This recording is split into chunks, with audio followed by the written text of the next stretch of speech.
isang nakabibingingong lagabog. Ang pumunit sa katahimikan ng umaga, ang plorerang porselana na minsan ay nakadisplay sa maliit na mesa ay sumalpok sa pader ilang pulgada lamang mula sa kinatatayuan ni John. Nagkapira-piraso ito ang mga bubog ay kumalat sa sahig na parang mga luhang kristal. Hindi kumurap si John. Hindi na siya nagulat. Sa mga nagdaang buwan, ang tunog ng mga nababasag na bagay ay naging normal na sa kanilang tahanan. Isa kang bigo. John isang malaking kabiguan. Ang boses ni Michelle ay matinis at puno ng galit, nanginginig ang buong katawan habang nakaturo ito sa kanya. Ang kanyang mga mata na dati puno ng pagmamahal ay ngayon nanlilisik na parang sa isang mabangis na hayop. Hindi sumagot si John. Tiningnan lang niya ang mga piraso ng basag na plorera sa sahig. Iyon ang unang regalong binili niya para kay Michelle noong sila ay bagong kasal. Ngayon, katulad ng kanilang pagsasama, durog na ito at imposibleng maibalik pa. Ang katahimikan pagkatapos ng sigaw ay mas nakabibingi. Ang tanging naririnig ay ang mabilis at mabigat na paghinga ni Michelle at ang mahinang ugong ng lumang refrigerator sa sulok. Napapikit si John at sa isang iglap bumalik sa kanyang alaala ang ibang umaga, isang umaga na tila mula sa ibang buhay. Noon ang gumigising sa kanila ay ang halik ni Michelle at ang amoy ng bagong timplang kape. Nakatira sila sa isang magandang apartment na may tanawin ng syudad. Si John ay isang respetadong petrochemical engineer sa isang malaking kumpanya. Ang sahod niya ay sapat para sa lahat ng gusto ni Michelle, mga mamahaling damit, mga bakasyon sa ibang bansa, mga hapunan sa mga eleganteng restaurant. Ang halakhak ni Michelle noon ay parang musika sa kanyang pandinig. Ang kanyang mga mata ay kumikinang sa tuwa sa tuwing may sorpresa siyang regalo. Sila ay masaya, sila ay kontento, ngunit ang buhay, tulad ng panahon, ay pabago-bago. Ang kumpanyang pinagtatrabahuhan ni John ay biglang nalugi. Libo-libong empleyado ang nawalan ng trabaho at isa na siya roon. Sa simula puno pa siya ng pag-asa. Makakahanap din ako agad, mahal, sabi niya kay Michelle habang niyakap ito. Mas magaling pa dyan. Pero lumipas ang mga linggo, naging mga buwan. Ang pag-asa ay unti-unting napalitan ng pagkadismaya. Ang daan-daang aplikasyon na kanyang ipinadala ay walang sagot. Ang kanyang ipon ay paubos na. Ang magandang apartment ay napalitan ng maliit at masikip na paupahan sa isang sulok ng syudad na halos hindi na niya kilala. Ang bagong kotse ay naibenta para sa pambayad ng mga utang at kasabay ng pagkawala ng kanilang mga ari-arian, unti-unti ring nagbago si Michelle. Ang musikang dati niyang naririnig ay naging sigaw. Ang malambing na boses ay naging matalim. Ang bawat araw ay nagsisimula sa panunumbat at nagtatapos sa paninisi. Ang pinakamasakit ay ang palagiang pagkukumpara. Nakita mo ba yung bagong post ni Camille sa social media? Sabi ni Michelle kagabi habang ipinapakita ang kanyang telepono. Nasa larawan si Camille, ang kanyang matalik na kaibigan, kasama ang asawa nito sa isang yate sa Palawan. Ang asawa niya na promote na naman. Samantalang ikaw, nandito naghihintay ng himala na hindi naman dumarating. Hindi na umimik si John. Ano pa bang sasabihin niya? Tama si Michelle. Siya ay naghihintay. Naghihintay, umaasa, at unti-unting nauubos. Ang tunog ng pag-vibrate ng telepono sa ibabaw ng mesa ang pumutol sa kanyang pag-iisip. Napatingin si Michelle sa telepono pagkatapos ay kay John na may pagdududa sa mukha. Sino namang tatawag sa'yo nang ganito kaaga, naniningil na naman ng utang? Dahan-dahang kinuha ni John ang telepono. Nanginginig ang kanyang mga kamay. Isang hindi pamilyar na numero. Sinagot niya ito nang may pag-aalinlangan. Hello, good morning. Is this Mr. John Reyes? Tanong ng isang formal na boses ng lalaki sa kabilang linya. Yes, this is he, sagot ni John. Ang boses niya ay bahagyang paos. This is from Metrochem Industries. We received your application for the senior engineering position. We would like to invite you for an interview today at 8 in the morning. Parang may kuryenteng dumaloy sa buong katawan ni John. Metrochem, isa sa pinakamalaki at pinakamatatag na kumpanya sa bansa. Ang huling pag-asa na kanyang pinanghahawakan, tiningnan niya ang orasan sa pader. 6:00 na ng umaga. Malayo ang Metrochem mula sa kanilang lugar. Kailangan niyang umalis agad. Yes, sir. Yes, sir, I will be there. Mabilis niyang sagot ang kanyang boses ay biglang napuno ng pananabik. Pagkababa niya ng telepono, nakatingin sa kanya si Michelle, nakataas ang isang kilay at nakahalukip-kip. May tumawag na rin sa wakas, malamig ang kanyang tono, walang bahid ng tuwa. Tumango si John, isang maliit na ngiti ang sumilay sa kanyang mga labi. Sa unang pagkakataon, sa loob ng maraming linggo, Michelle sa Metrochem ito. Isang malaking pagkakataon, hindi ngumiti si Michelle. Bagkus tumalikod ito at humarap sa bintana. Kung ganoon mas mabuti pang kumilos ka na. Huwag mong sabihing mahuhuli ka pa.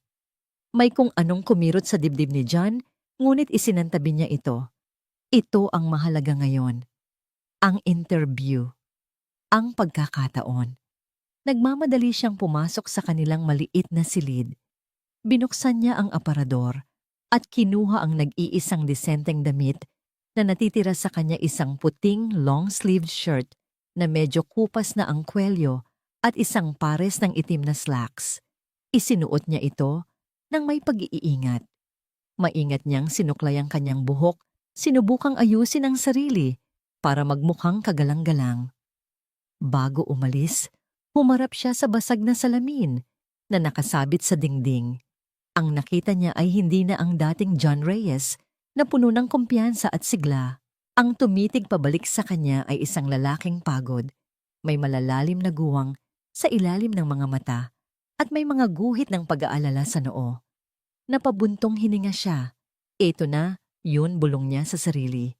Kinuha niya ang kanyang lumang brown folder na naglalaman ng kanyang resume at mga sertipiko. Humigpit ang hawak niya rito na para bang ito ang tanging salbabida niya sa gitna ng rumaragasang dagat. Paglabas niya ng silid, nadatnan niya si Michelle na nakatayo malapit sa pinto. Hindi pa rin gumagalaw mula sa pagkakatayo nito kanina. Hindi ito lumingon. Aalis na ako, mahinang sabi ni John. Isang matagal na katahimikan ang namagitan. Bago nagsalita si Michelle, ang boses niya ay kasing lamig ng simoy ng umaga. Iyan na ang huling pagkakataon mo, John. Huwag mo itong sasayangin. Walang pagmamahal, walang good luck. Isang babala lamang, isang ultimatum. Tumango si John kahit na nakatalikod ito sa kanya. Dahan-dahan niyang binuksan ang pinto. Ang kulay abong liwanag ng umaga ang sumalubong sa kanya. Huminga siya ng malalim, pinuno ang kanyang dibdib ng hangin na tila ba kulang na kulang. Sa paghakbang niya palabas at pagsara ng pinto, dala-dala niya hindi lang ang kanyang folder kundi ang bigat ng buong mundo sa kanyang mga balikat. Hindi niya alam na sa landas na tatahakin niya sa umagang yon, isang hindi inaasahang pagsubok ang naghihintay, isang pagsubok na babago sa lahat. Sa kabilang dako ng magulong syudad, sa loob ng isang mamahaling European car na amoy katad at banayad na pabango, nakaupo si Doña Victoria Altamirano. Isang babaeng nag-uutos ng respeto sa kanyang tindig pa lamang. Ang kanyang damit ay simple, ngunit elegante. Ang kanyang alahas ay hindi magarbo, ngunit halatang mamahalin. Ngunit sa umagang yon, ang karaniwan niyang kalmadong ekspresyon ay nababahira ng inis. Dahan-dahan niyang hinaplos ang isang maliit na silver picture frame na nakatayo sa kanyang dashboard. Nasa larawan ng isang binatang nakasuot ng toga, ang ngiti nito ay kasing liwanag ng araw. Ang kanyang anak si Miguel, ang tanging anak na kinuha sa kanya ng isang aksidente 5 taon na ang nakalipas. Isang malalim na buntong hininga ang kumawala sa kanya, isang tunog ng pangungulila na hindi kayang itago ng kanyang yaman. Ang marahas na pagring ng kanyang telepono ang pumutol sa sandali. Ang pangalan ng kanyang personal na driver, si Mang Romy, ang lumabas sa screen. Doña Victoria, pasensya na po, bungad ng nanginginig na boses sa kabilang linya. Nagkaroon po ng emergency sa bahay. Isinugod po sa ospital ang asawa ko. Hindi po ako makakapasok ngayon. Napapikit ng mariin si Doña Victoria, ang kanyang mga daliri ay humigpit sa manibela. Sana ay sinabi mo kagabi, Romy. Sagot niya, pilit na pinapakalma ang sarili. Mayroon akong napakahalagang pulong ngayong umaga. Patawad po talaga, Ginang. Biglaan po ang lahat. Pinatay niya ang tawag ng may pigil na inis. Wala siyang pagpipilian. Siya mismo ang magmamaneho. Ang pulong sa mga investor ay tungkol sa isang malaking housing project. Ilang buwan niya itong pinaghirapan, hindi niya ito maaring palampasin. Sa kabilang banda, si John ay nakasakay sa isang siksikang bus. Ang init sa loob ay nakakapanikip ng dibdib. Ang ingay ng mga nag-uusap, ang busina ng mga sasakyan at ang malakas na tugtog mula sa radyo ng super ay nagsasama-sama sa isang nakalilitong tunog. Tiningnan niya muli ang kanyang relo. 7:00 na. Ang trapiko ay halos hindi gumagalaw. Diyos ko, tulungan niyo po ako. Bulong niya, ang pawis ay nagsisimulang mamuo sa kanyang noo. Ang bawat segundo na lumilipas ay parang isang martilyong pumupukpok sa kanyang pag-asa. Nang makita niyang mas bumagal pa ang daloy ng trapiko, nagdesisyon siya. Para sigaw niya sa konduktor, mabilis siyang bumaba. Ang kalsada sa unahan ay isang mahabang pila ng mga sasakyang halos hindi gumagalaw. Huminga siya ng malalim. May isang shortcut siyang alam, isang maliit at liblib na kalsada na bihirang daanan. Mas mabilis kung lalakarin niya. Humigpit ang hawak niya sa kanyang folder at nagsimula siyang maglakad nang mabilis, halos takbuhin na ang daan. Samantala, minamaneho ni Doña Victoria ang kanyang sasakyan ng may bilis. Ngunit habang binabaybay niya ang isang tahimik na kalsada, ang mismong shortcut na tinatahak ni John, isang kakaibang tunog ang narinig niya mula sa makina. Pagkatapos ay umubo ito ng ilang beses hanggang sa tuluyan ng namatay. Ang katahimikan ay biglang bumalot sa kanya. Sinubukan niyang i-start ulit ang makina. Wala. Sinubukan niya ulit. Isang mahinang tunog lang ang narinig niya. Pagkatapos ay wala na. Hindi ngayon pakiusap, mahina niyang sabi, ang kanyang boses ay may bahid na ng pagkataranta. Bumaba siya ng sasakyan. Tumingin siya sa paligid. Ang kalsada ay desyerto. Walang ibang sasakyan, walang mga taong naglalakad. Tanging ang huni ng mga ibon at ang tunog ng sarili niyang paghinga ang kanyang naririnig. Napahawak siya sa kanyang sentido. Sa lahat ng araw, bakit ngayon pa? Sa di kalayuan, papalapit na si John, ang kanyang mga hakbang ay mabilis at desperado. Tinitingnan niya ang kanyang relo bawat ilang segundo. Pagliko niya sa isang kanto, natigilan siya. Nakita niya ang isang mamahaling kotse na nakahinto sa gitna ng daan, nakabukas ang hood. Sa tabi nito ay isang eleganteng babae na halatang balisa. Ang unang pumasok sa isip ni John ay lagpasan nito. Wala siyang oras. Ang kanyang kinabukasan ay nakasalalay sa interbyong ito. Humakbang siya paatras, handa nang maghanap ng ibang daan. Ginoo, pasensya na. Sa abala, isang mahinahon, ngunit nanginginig na boses ang tumawag sa kanya. Napahinto si John at dahan-dahang lumingon. Nakatingin sa kanya ang babae. Ang kanyang mga mata ay puno ng pag-aalala. Pakiusap, kailangan ko ng tulong, sabi ni Doña Victoria. Nag-alinlangan si John. Tumingin siya sa babae, pagkatapos ay sa kanyang relo. 10 minuto na lang bago mag-8:00. Ginang, pasensya na po, pero mayroon po akong mahalagang pupuntahan. Huli na po ako. Tumango ang babae, may lungkot sa kanyang mukha. Naiintindihan ko. Ngunit wala po akong alam sa mga sasakyan at walang ibang tao rito. Pakiusap, kahit silipin niyo lang. Natatakot po akong mag-isa rito. Ang mga salitang iyon, natatakot po akong mag-isa rito, ay tumagos sa puso ni John. Isang digmaan ang biglang sumiklab sa kanyang isipan. Ang interview. Si Michelle. Ang huling pagkakataon. Ang mga salita ng asawa niya ay umalingaw-ngaw sa kanyang tainga. Iyan na ang huling pagkakataon mo, John. Ngunit pagkatapos ay nakita niya ang takot sa mga mata ng babae.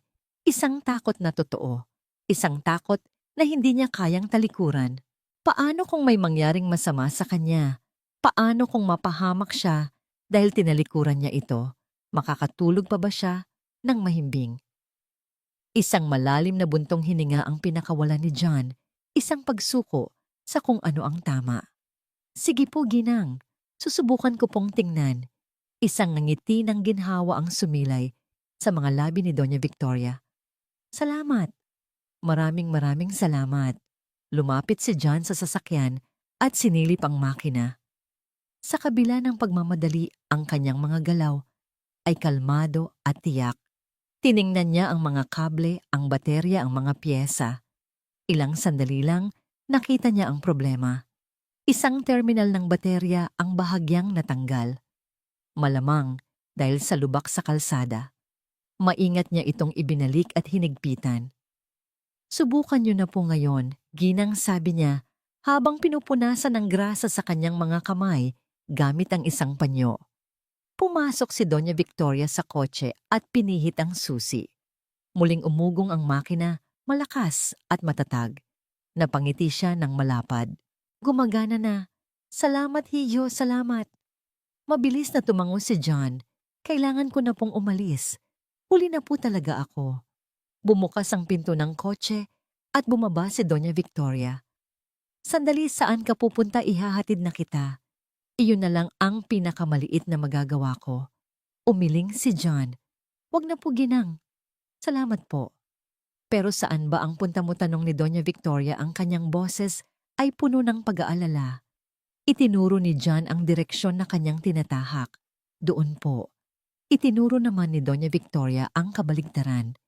Ang opisina ko ay sa kabilang direksyon. Kaya nga po sabi ni John na may pilit na ngiti. Huwag na po kayong mag-abala. Sige po. Bago pa man makapagsalita muli, si Doña Victoria tumalikod na si John at nagsimulang tumakbo.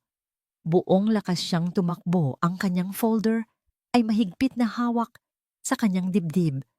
Ang hangin ay humahampas sa kanyang mukha. Naiwan si Doña Victoria na nakatayo sa tabi ng kanyang sasakyan, nakatanaw sa papalayong anyo ni John.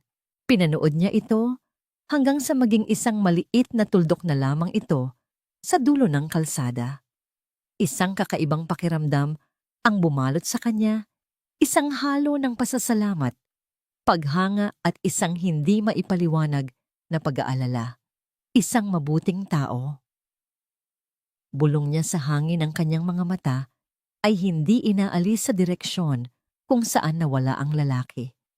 Isang mabuting tao na tumulong sa kanya kahit na ang sarili nitong mundo ay tila guguho na.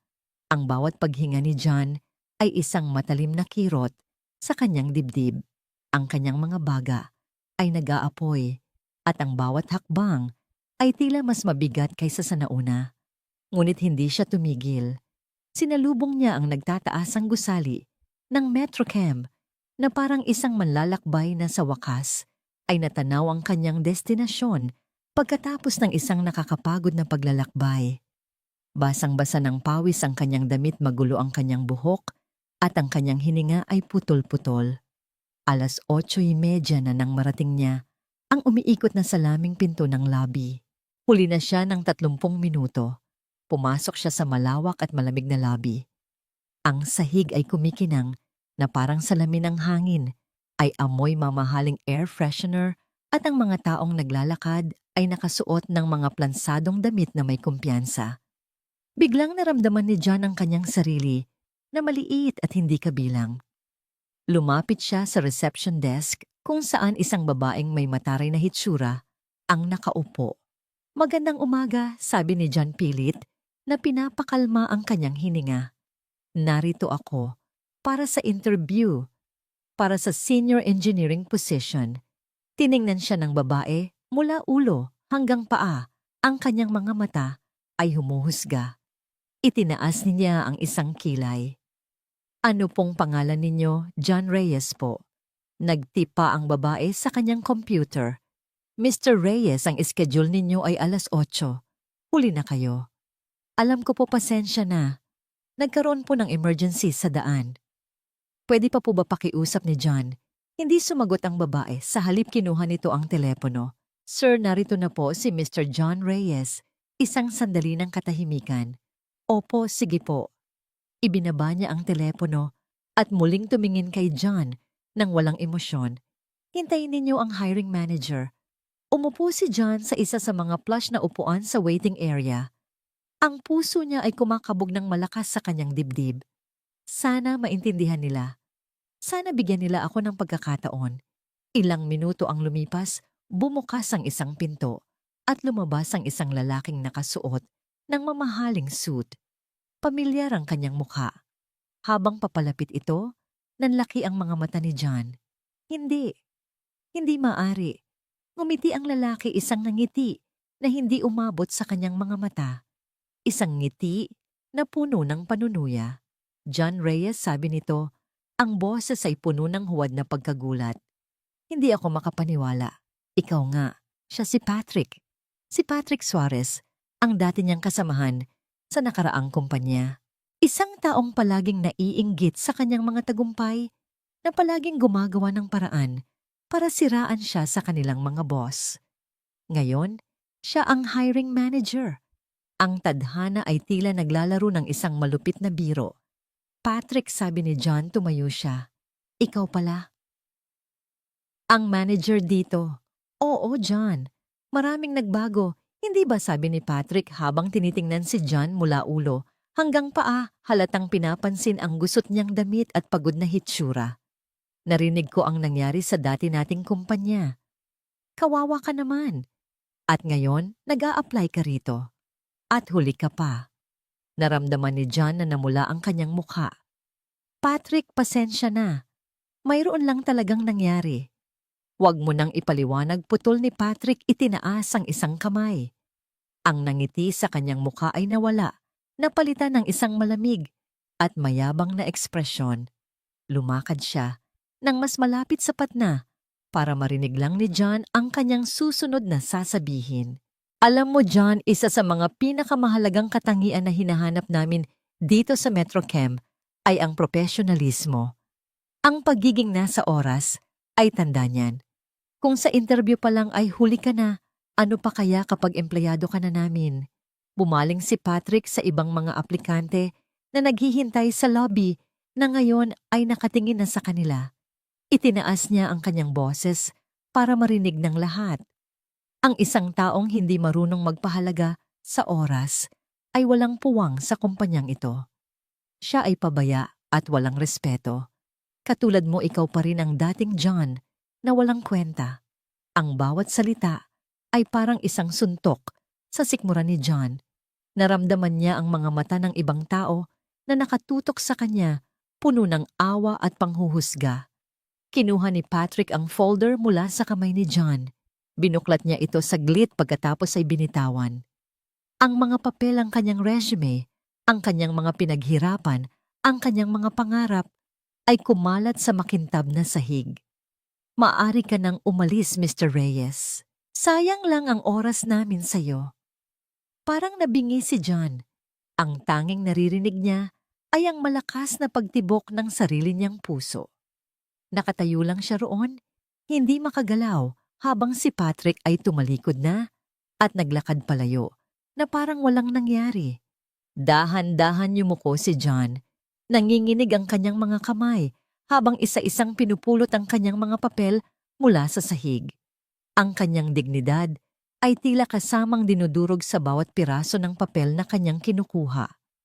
Walang tumulong sa kanya. Ang lahat ay nakatingin lang. Nang makumpleto niya ang mga papel, tumayo siya at naglakad palabas. Hindi siya lumingon. Bawat hakbang palayo sa gusaling iyon ay isang hakbang palayo sa pag-asa. Ang pag-uwi ay mas masakit.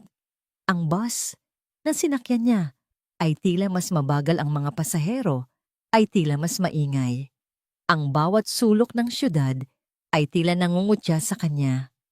Pagdating niya sa kanilang apartment, ang pinto ay bahagyang nakabukas. Pagpasok niya nakita niya si Michelle na nakaupo sa sopa naghihintay. Nang makita siya nito agad itong tumayo. Ang mukha ni Michelle ay isang blangkong papel, naghihintay na masulatan ng balita. Tiningnan siya ni John at hindi niya na kailangang magsalita. Ang kanyang bagsak na balikat, ang kanyang walang buhay, na mga mata ang kanyang mahigpit, na pagkakahawak sa folder ay sapat ng sagot. Kaya pala maaga kang umuwi. Sabi ni Michelle, ang boses niya ay walang emosyon, ngunit may panganib na nakatago sa ilalim nito. Huwag mong sabihing sinayang mo ang pagkakataon. Huminga ng malalim si John. Michelle, huli akong dumating. Isang tawa ang kumawala kay Michelle. Isang tawa na walang tuwa, puno ng pait. Huli, John, sa lahat ng bagay na pwede mong gawin, pinili mong maging huli. Iyan na lang ang natitira sa atin. May tinulungan akong isang babae sa daan. Nagsimulang magpaliwanag si John. Nasiraan siya ng kotse, mag-isa siya at natatakot. Hindi ko siya kayang iwanan doon. Ang mukha ni Michelle ay dumaan sa iba't ibang yugto ng emosyon sa loob lamang ng ilang segundo, mula sa pagkalito, patungo sa hindi makapaniwalang pagkamangha at nagtapos sa isang puro at nag-aapoy na galit. Isang babae, ulit niya, ang kanyang boses ay nanginginig. Tinulungan mo ang isang estranghero. Kapalit ng kinabukasan natin, isang tawang walang saya ang kumawala sa kanya, matinis at puno ng pang-uuyam. Ang tanga-tanga mo, John, tanga. Nagpapakasanto ka pa rin, kahit na tayo na ang nangangailangan ng himala. Michelle, kailangan niya ng tulong. Mahinang katwiran ni John. Ang kanyang boses ay halos pabulong na sa sakit at pagod. Wala siyang ibang malapitan. Tulong, sigaw ni Michelle, at sa pagkakataong ito, kinuha niya ang isang unan mula sa sopa at ibinato ito ng buong lakas kay John. At sino ang tutulong sa atin? John, sino? Iyang kabaitan mo ba ang magbabayad ng upa? Iyan ba ang magpapakain sa atin, ha? Lumapit siya, ang bawat hakbang ay mabigat sa galit. Hinawakan niya ang kwelyo ng damit ni John. Kaya ka bigo, dahil mas iniisip mo ang iba kaysa sa sarili mo, kaysa sa akin. Palagi kang nagpapakabayani, pero tingnan mo ang sarili mo. Isa kang pulubing hindi kayang bumuhay ng asawa. Binitawan niya ito nang may marahas na tulak. Napaurong si John. Ang mga salita ni Michelle ay mas matalim pa kaysa sa mga bubog ng plorerang nabasag kaninang umaga. Pagkatapos ng sigaw, isang nakakakilabot na katahimikan ang namayani. Huminga ng malalim si Michelle, hindi dahil sa pagod, kundi dahil sa isang pinal na desisyon. Isang malamig na determinasyon ang pumalit sa nag-aapoy na galit sa kanyang mga mata. Tapos na ako. John, sabi niya, ang kanyang boses ay biglang naging kalmado na mas nakakatakot pa kaysa sa kanyang mga sigaw. Tumalikod siya at naglakad patungo sa kanilang silid. Narinig ni John ang malakas na pagbukas ng aparador, ang kaluskos ng mga damit na walang ingat na inilalagay sa isang maleta. Sinundan niya ito. Ang puso niya ay parang pinipiga. Michelle, pakiusap. Wag, sabi niya, ang kanyang boses ay nanginginig. Mag-usap tayo. Lumabas si Michelle mula sa silid, hila-hila ang isang maliit na maleta. Ang kanyang mukha ay isang maskara ng katigasan. Mag-usap. Tungkol saan, John? Sa isa na namang pangako na hindi matutupad, sa isa na namang pag-asa na mapupunta lang sa wala. Umiling siya. Pagod na akong umasa. Pagod na akong maging asawa ng isang bigo. Hinila niya ang maleta palabas ng silid. Hindi man lang siya tumingin kay John. Sa bawat hakbang niya palapit sa pinto, para itong isang kutsilyong unti-unting ibinabaon sa dibdib ni John. Michelle, pakiusap, wag mo akong iwan. Pagmamakaawa niya ang mga luha ay nagsisimula ng mamuo sa kanyang mga mata. Huminto si Michelle sa may pinto, ngunit hindi siya lumingon. Hindi ako mamamatay sa gutom kasama ka, John. Kailangan kong iligtas ang sarili ko. Binuksan niya ang pinto. Ang malakas na pagsara nito ay umalingaw-ngaw sa buong apartment, isang tunog na kasing pinal ng isang hatol. Naiwan si John na nakatayo sa gitna ng sala napapaligiran ng katahimikan. Isang katahimikan na mas maingay pa kaysa sa lahat ng sigaw ni Michelle. Dahan-dahan bumagsak mula sa kanyang kamay ang folder. Muling kumalat sa sahig ang mga papel. Ngunit sa pagkakataong ito, walang ibang tao roon para husgahan siya. Wala nang iba pang tao roon, nag-iisa na lang siya. Dahan-dahan siyang napaluhod sa sahig sa gitna ng mga papel ng kanyang mga pangarap at ng mga bubog ng kanilang nakaraan. Doon sa katahimikan ng kanyang wasak na tahanan, tuluyan ng gumuho ang kanyang mundo. Isang linggo ang lumipas. Para kay John, ang bawat araw ay walang pinagkaiba sa isa't isa, isang mahaba at walang katapusang paghihintay. Ang apartment ay naging isang kuweba ng katahimikan at kalungkutan. Ang mga gamit ni Michelle ay wala na, ngunit ang kanyang presensya o ang kawalan nito ay nananatili sa bawat sulok, parang isang multo na hindi matahimik. Si John ay halos hindi na kumakain. Hindi na rin siya natutulog ng maayos. Nakaupo lang siya sa dilim na katitig sa kawalan habang paulit-ulit na umuulit sa kanyang isipan ang lahat ang pagkawala ng kanyang trabaho, ang pang-iinsulto ni Patrick, ang pagsara ng pinto ni Michelle. Isang umaga, isang katok sa pinto ang gumising sa kanyang pagkatulala. Nag-alinlangan siyang tumayo.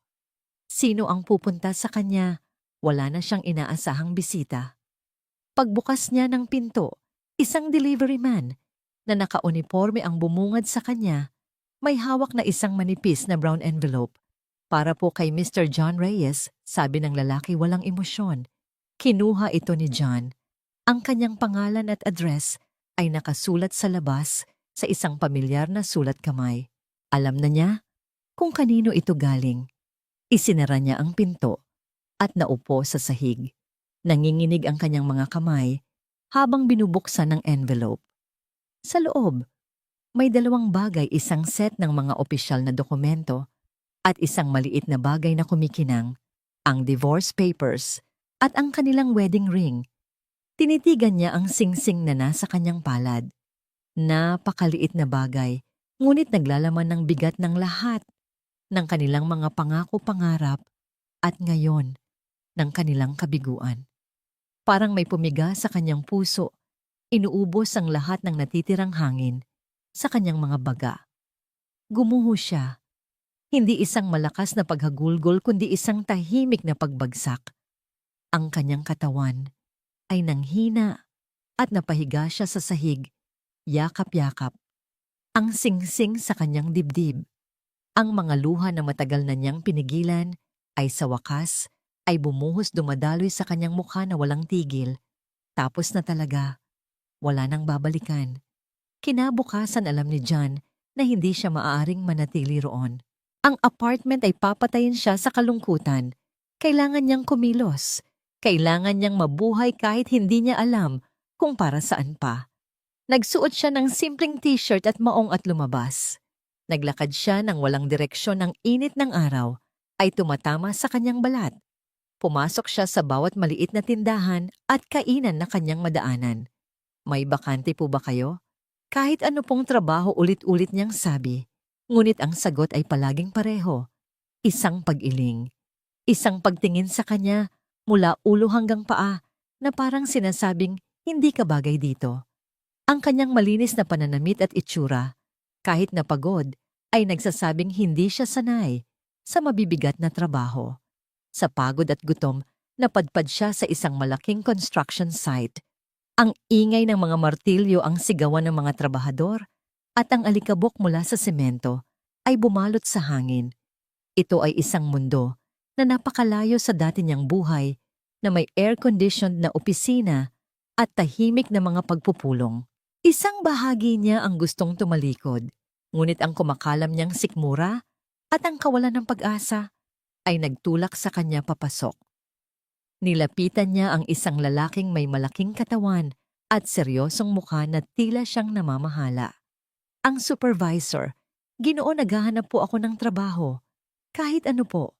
Magbubuhat ng bloke, maghahakot ng buhangin. Kahit ano po, sabi ni John. Ang kanyang boses ay halos hindi marinig sa gitna ng ingay. Tiningnan siya ng supervisor ng may pagdududa. Mukha kang taga-opisina. Bakit ka nandito? Ginoo, binaligtad po ako ng buhay, sagot ni John. Ang kanyang mga mata ay nagmamakaawa. Kailangan ko lang po ng pagkakataon. Kahit isang araw lang po. Pakiusap. Tinitigan siya ng supervisor ng matagal. Marahil ay nakita nito ang desperasyon sa kanyang mga mata. Bumuntong hininga ito. Sige, magsimula ka bukas. 6:00 ng umaga. Kapag nahuli ka, huwag ka nang babalik. Kinabukasan bago pa man sumikat ang araw, naroon na si John. Ang una niyang gawain maghalo ng semento. Ang kanyang mga kamay, na sanay lamang humawak ng ballpen at mouse ng computer, ay agad na namula at nagkapaltos. Ang bigat ng pala ay parang 1 tonelada. Ang bawat pagbuhos ng tubig at paghalo ay isang pagsubok sa kanyang lakas. Pagkatapos, pinagbuhat siya ng mga hollow block. Sa unang block pa lang naramdaman niya ang pagprotesta ng kanyang likod. Ngunit tiniis niya. Inisip niya ang kanyang gutom. Inisip niya ang kawalan. At nagpatuloy siya. Sa oras ng tanghalian ang lahat ay huminto. Umupo ang mga trabahador sa mga lilim, binubuksan ng kani-kanilang mga baunan. Si John ay naupo sa isang tabi, malayo sa kanila. Ang tanging dala niya ay 2 piraso ng pandesal at isang bote ng tubig na binili niya mula sa kakarampot na perang natitira sa kanya. Habang akmang kakagatin na niya ang tinapay, isang grupo ng 3 mas batang trabahador ang lumapit sa kanya. Uy bago, mukhang masarap yan ha, sabi ng isa na may mapang-asar na ngiti. Bago pa man makasagot si John, biglang inagaw ng lalaki ang tinapay mula sa kanyang kamay. Pahingi kami, mukhang gutom ka naman lagi eh, sabi nito at nagtawanan sila. Natigilan si John, hindi siya makapaniwala. Ang kakarampot na pagkain na meron siya ay kinuha pa. Tumayo siya nanginginig sa galit at kahihiyan. Ibalik mo yan. Bakit lalaban ka hamon ng lalaki itinulak siya ng bahagya? Sa sandaling iyon, isang matandang boses ang pumagitna. Hoy, tigilan ninyo yan. Isang payat ngunit matipunong matandang lalaki ang lumapit. Ang kanyang balat ay kulubot na dahil sa araw, ngunit ang kanyang mga mata ay matalas. Nakilala siya ng mga nambubuli. Mang Gregorio, sabi ng isa, biglang nawala ang tapang. Anong ginagawa niyo, pinag-iinitan niyo ang bago? Sabi ni Mang Gregorio, ang kanyang boses ay kalmado ngunit may bigat. Ibigay niyo sa kanya ang pagkain niya at bumalik na kayo sa pwesto niyo. Mga walang modo. Nagkatinginan ng 3 at kahit labag sa loob, ibinato pabalik ng isa ang tinapay sa lupa bago sila umalis. Pinulot ni John ang maruming tinapay. Nawalan na siya ng ganang kumain. Ang kanyang mga mata ay nagsimulang mamasa. Ang kahihiyan at gutom ay napakabigat. Umupo si Mang Gregorio sa tabi niya. Hindi ito nagsalita. Sa halip binuksan nito ang sarili nitong baunan, isang maliit na lalagyan na may kanin at isang pirasong pritong isda. Hinati nito ang kanin at isda sa 2. Inilagay niya ang kalahati sa takip ng baunan at iniabot ito kay John. Heto, kumain ka, sabi ng matanda. Tumingin si John sa pagkain, pagkatapos ay kay Mang Gregorio. Naku, wag na po. Sa inyo po yan. Umiling si Mang Gregorio. Mas marami ka nang kailangan yan kaysa sa akin. Sige na. Ang lakas na nawala sa'yo kanina, kailangan mong bawiin. Nag-atubili si John ngunit ang kabaitan sa mga mata ng matanda at ang sigaw ng kanyang sikmura ay nanaig. Nanginginig niyang kinuha ang pagkain. Salamat po, bulong niya. Habang sinusubo niya ang unang kutsara ng kanin at isda, isang luha ang pumatak mula sa kanyang mata at tumulo sa pagkain. Ang alat ng kanyang luha ay humalo sa lasa ng pagkain. Ang simpleng kanin at isda na yon ay ang pinakamasarap na pagkaing natikman niya sa buong buhay niya. Hindi dahil sa lasa, kundi dahil sa kahulugan nito. Sa gitna ng alikabok, ingay at kalupitan ng kanyang bagong mundo, may isang taong nagpakita sa kanya ng kabutihan. Isang estrangherong nagbahagi ng kanyang kakarampot na biyaya. Habang tahimik silang kumakain, alam ni John na ang araw na yon ay hindi pa tapos. Marami pang blok ang bubuhatin, marami pang semento ang hahaluin. Ngunit sa kauna-unahang pagkakataon, sa loob ng mahabang panahon, sa kabila ng lahat ng sakit at pagod, naramdaman niya ang isang bagay na halos nakalimutan na niya, isang maliit na nginginig, ngunit buhay na kislap ng pag-asa. Ang screen ng telepono ni Michelle ay kumikinang sa dilim ng kanyang bagong modernong apartment. Isang malawak na ngiti ang nasa kanyang mga labi habang tinitipan niya ang caption para sa kanyang pinakabagong post sa social media, "Dinner with my king. Life is good. Blessed." Ang larawan ay isang perpektong kuha, 2 baso ng mamahaling alak, isang plato ng steak na may masining na pagkakaayos at ang kanyang kamay na may bagong manicure na nakapatong sa kamay ng isang lalaki. Ang mukha ng lalaki si Richard, isang may edad, ngunit mayamang negosyante, ay hindi ipinakita, isang sinadyang misteryo para sa kanyang mga followers. Sa loob lamang ng ilang minuto, umulan na ang mga like at komento. Ang una at pinakamahalaga ay mula kay Camille. "OMG girl, you deserve all the happiness in the world. So happy for you." Sana all napangiti si Michelle. Ito ang buhay na nararapat sa kanya. Ang mga designer na damit ang mga hapunan sa mga restaurant na kailangan pa ng reservation ang pakiramdam na inaalagaan at tinitingala. Sinubukan niyang burahin sa kanyang isipan ang imahe ni John, ang amoy ng semento sa damit nito, ang pagod sa mga mata nito. Inilibing niya ang alaalang iyon sa ilalim ng mga bagong karanasan tulad ng pagtatakip ng mamahaling karpet sa isang maruming sahig. Ngunit minsan, sa gitna ng gabi, kapag ang katahimikan ay bumabalot at ang kinang ng kanyang bagong buhay ay kumukupas, hindi niya maiwasang isipin kung kumain na ba si John. Kung mayroon ba itong maayos na tulugan. Pagkatapos ay mabilis niyang iwinawaksi ang mga iisiping iyon, sinasabi sa sarili na pinili ni John ang kanyang kapalaran at pinili niya ang sa kanya. Samantala sa isang malayong sulok ng syudad, ang mundo ni John ay binubuo ng alikabok pawis at bakal. Araw-araw ang kanyang mga kamay ay lalong kumakapal at nagkakaroon ng kalyo. Ang kanyang balat ay nasusunog sa ilalim ng araw, ngunit may isang bagay na nagbago sa kanya. Ang dati kahihiyan ay napalitan ng isang tahimik na dignidad. Ang bawat hollow block na kanyang binubuhat, ang bawat pala ng semento na kanyang hinahalo, ay isang testamento ng kanyang paglaban. Si Mang Gregorio, ang naging kanyang anino, ang kanyang tagapagturo sa bagong mundong ito. Tinuruan siya nito kung paano ang tamang pagbuhat para hindi masira ang kanyang likod, kung paano magtimpla ng semento nang hindi nauubos ang lakas, at kung paano basahin ang galaw ng araw para makahanap ng lilim. Ang trabahong ito, hindi lang lakas, ang kailangan, sabi ni Mang Gregorio, isang hapon habang sila'y nagpapahinga. Kailangan din ng isip at higit sa lahat, kailangan ng puso. Kailangan mong tanggapin na ito ang bumubuhay sa iyo ngayon at dapat mo itong pasalamatan. Naging malapit silang magkaibigan. Sa oras ng pahinga nagkukwentuhan sila tungkol sa buhay. Nalaman ni John na si Mang Gregorio ay mag-isang itinataguyod ang kanyang 2 apo dahil pumanaw na ang anak nito. Sa kabila ng kahirapan, hindi kailanman naririnig ni John na magreklamo ang matanda. Sa halip puno ito ng pasasalamat at mga simpleng pangarap. Basta makapagtapos lang ang mga apo ko, John, masaya na akong mamamatay, sabi nito minsan habang nakatingin sa malayo. Sa mga sandaling iyon nakahanap si John ng kapayapaan.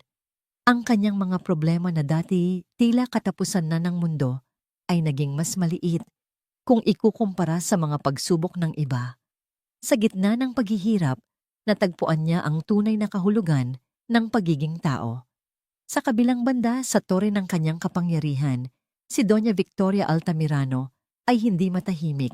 Araw-araw, habang siya ay pumipirma ng mga kontrata, nakikipagpulong sa mga board member at nagpapatakbo ng kanyang malawak na imperyo, isang imahe, ang paulit-ulit na bumabalik sa kanyang isipan, ang isang lalaking may pagod, ngunit mabait na mga mata na tumanggi sa kanyang alok na tulong upang hindi siya maabala.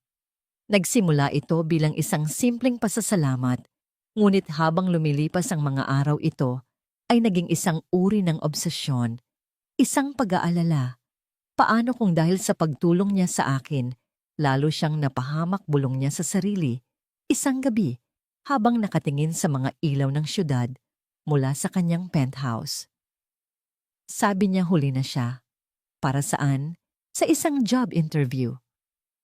Paano kung yun na ang huling pagkakataon niya? Ang ideyang yon ay kumukutkot sa kanyang konsensya. Ang kanyang yaman at kapangyarihan ay tila walang silbi kung hinayaan niyang masira ang buhay ng isang taong nagpakita sa kanya ng pambihirang kabutihan. Ito ay isang utang na loob na kailangan niyang bayaran. Sa araw na yon, gumawa siya ng isang desisyon. Tinawagan niya ang kanyang pinagkakatiwalaang executive assistant. Elena, kailangan ko ng serbisyo ng isang private investigator. Ang pinakamahusay, sabi ni Doña Victoria. Ang kanyang boses ay puno ng determinasyon. Masusunod po, ginang. Ano po ang kaso? Huminga ng malalim si Doña Victoria. Gusto kong hanapin ang isang tao. Isang lalaki. Ano po ang pangalan niya? Napahinto si Doña Victoria. Sa gitna ng lahat ng kaguluhan, hindi man lang niya naitanong ang pangalan nito. Isang malaking pagkukulang. Hindi ko alam, mahina niyang sagot. Ang alam ko lang, isa siyang engineer. Nagmamadali siyang pumunta sa isang interview nung umagang yon. Maputi payat, mga nasa 30 ang edad at may daladalang brown folder. Narinig niya ang pag-aalinlangan sa kabilang linya. Ginang, napakakaunti po ng impormasyon. Alam ko putol ni Doña Victoria. Ngunit meron pa. Tanda ko ang kumpanyang kanyang binanggit. Metrochem. Iyon ang una nating sisimulan. Alamin mo kung may interview sila noong araw na yon para sa isang engineering position. Pagkatapos ng tawag, tinawagan ni Doña Victoria ang isa pang tao, isang artist na kaibigan niya. Ramona, kailangan ko ng pabor, sabi niya. Gusto kong ipaguhit mo ang isang mukha. Isang mukha na hindi ko malimutan. Kinagabihan, habang inilalarawan ni Doña Victoria ang bawat detalye ng mukha ni John, ang hugis ng kanyang mga mata, ang linya ng kanyang panga, ang bakas ng pag-aalala sa kanyang noo. Isang malinaw na imahe, ang unti-unting nabubuo sa papel. Isang sketch, isang posibleng pangalan ng kumpanya, at isang nag-aalab na determinasyon. Hindi niya alam kung paano, ngunit tiniyak niya sa kanyang sarili. Hahanapin niya ang lalaking iyon. Hindi niya hahayaang ang isang gawa ng kabutihan ay maging sanhi ng isang habambuhay na kapahamakan. Ang paghahanap ay opisyal nang nagsimula. Dalawang mundo ang umiikot, walang kamalay-malay na ang kanilang mga landas ay nakatakdang mag-cruise muli sa isang paraan na hindi nila parehong inaasahan. Lumipas ang mga linggo. Ang makapal na Manila folder na may markang Case File John Doe ay halos hindi nagagalaw sa ibabaw ng mesa ng pribadong investigador na si Mr. Morales. Isang batikang investigador na may 20 taong karanasan. Si Mr. Morales ay bihirang makatagpo ng isang kaso na kasing mailap nito. Ang unang sinulid na kanyang sinundan, ang Metrochem, ay agad na naging isang dead end. Tumawag siya sa HR department ng kumpanya, nagpanggap bilang isang ahensya na nagbe-verify ng employment history. Kinumpirma ng Metrochem na nagkaroon nga sila ng hiring para sa isang senior engineering position nung anong araw na yon. Ngunit nang hiningi niya ang listahan ng mga aplikante, matigas itong tumanggi. Company policy, sabi ng boses sa kabilang linya. Hindi kami nagbibigay ng impormasyon tungkol sa aming mga aplikante.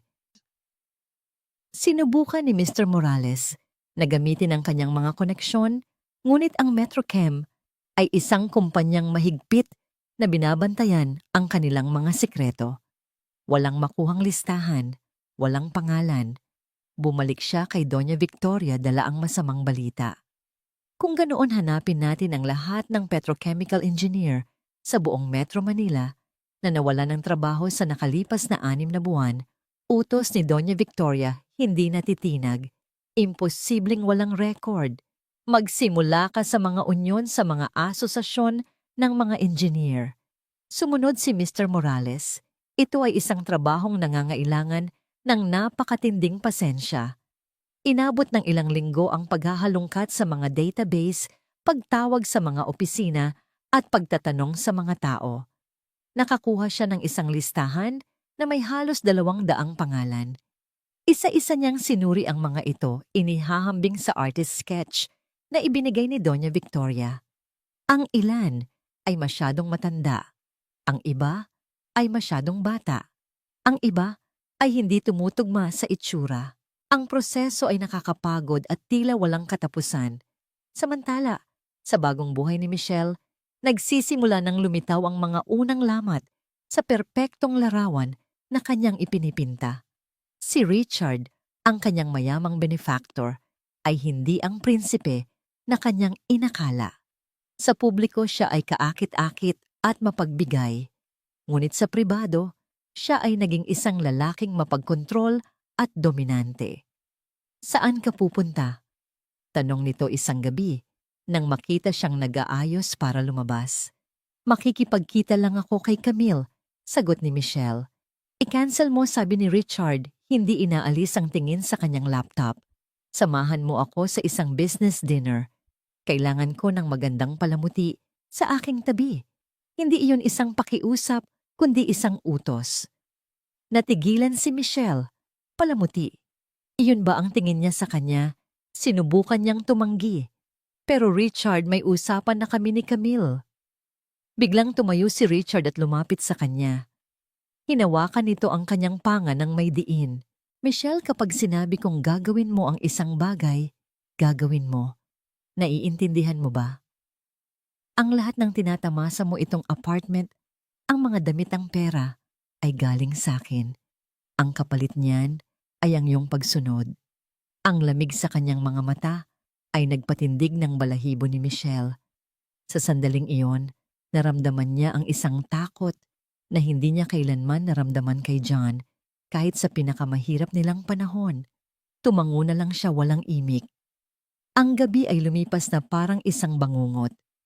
Napilitan siyang ngumiti, makipagtawanan sa mga birong hindi niya naintindihan at magpanggap na masaya habang ang kamay ni Richard ay mahigpit na nakahawak sa kanyang baywang, isang paalala kung sino ang may kontrol.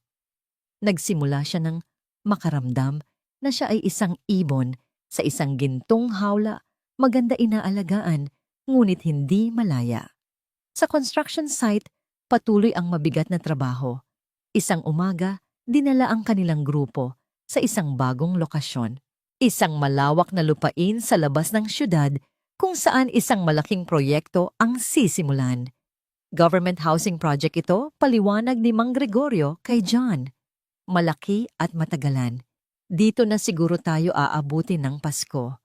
Habang sila ay nagdidiskarga ng mga materyales, hindi nila alam na sa kabilang dako ng syudad, si Mr. Morales ay malapit ng sumuko.